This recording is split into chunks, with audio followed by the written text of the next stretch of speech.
The big judgment of the Supreme Court, which we've been waiting for 4 years now, on whether the Supreme Court sees the government's action and the abrogation of 370 in Jammu and Kashmir as constitutional and legal, came out today. The court has decided 100% in favor of the actions of the Government of India. That's the short story. I could give you the long story as part of perspective. Now, before I give you that story, I must ask you to subscribe to our channel so you'll find out every time we put up a new video, and like this video so it can pop up for your friends and family as well. Here's the perspective of the Supreme Court's decision on Jammu and Kashmir.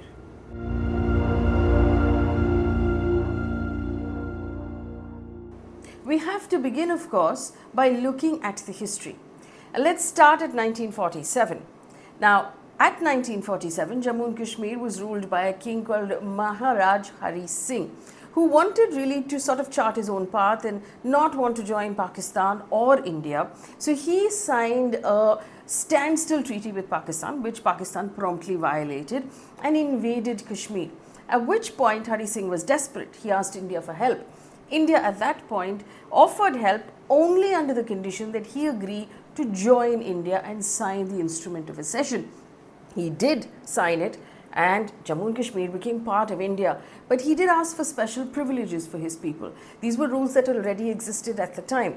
That basically the people of Jammu and Kashmir have special rights to buy property within the state. No one from outside should be allowed to buy property. It also had a rule saying property can only pass from one hand to another via inheritance only. These were apparently rules that were brought in earlier to keep the British officers from buying land within the valley and buying out the people of Kashmir. He wanted for that to remain.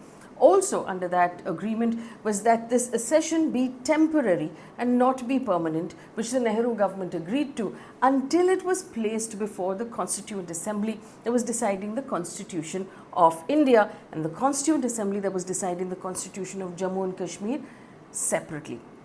Now, the Constituent Assembly for India actually left it unchanged, and Article 370 was inserted in our constitution as temporary, transitional and a special provision. The Constituent Assembly for Jammu and Kashmir that was writing their constitution, which effectively made it a state that had special rights within India, except in the matters of defense and finance and a couple of other matters. It was allowed to form its own rules under that Constituent Assembly that was between 51 and 57. They decided to leave this unchanged and keep it as part of Jammu and Kashmir's special status, and they also prevented any future legislative assembly or state government in Jammu and Kashmir from altering that status or the relationship between Jammu and Kashmir and the Government of India. That's where it stood. Let's come to modern day, and this is August 5th, 2019, when the Home Minister of India, Amit Shah, actually made an announcement in Rajya Sabha saying that Article 370 was being amended through presidential order. Just days before that announcement, there was a lot of movement in the area. Internet was cut in the state, political leaders were put under house arrest, and it was heavily securitized. There were a lot of armed officers that were brought in. The Indian government used a presidential order and subsequent parliamentary action to revoke that special status of Jammu and Kashmir and effectively remove Article 370. This also led to the reorganization of the state into two separate union territories of Ladakh and Jammu and Kashmir. Now, all of this was brought before the Supreme Court in various matters that were then brought together in a clutch, and after 4 years were heard now, and the Supreme Court has given its decision. Now, these are the key questions that were raised before the Supreme Court. First of all, whether the status of Jammu and Kashmir had not become permanent because the Constitutional Assembly had not made any changes to Article 370. Also, they argued that since 370 was meant to be temporary until the Constituent Assembly of Jammu and Kashmir looked at it and it didn't make those changes and it was dissolved in 57, then does it not become permanent? Now, these are the conclusions of the Supreme Court as they came out today. One, the state of Jammu and Kashmir, the court said, does not have any separate or individual sovereignty. It is part of India. It also said that 370 was a temporary power. It is not permanent.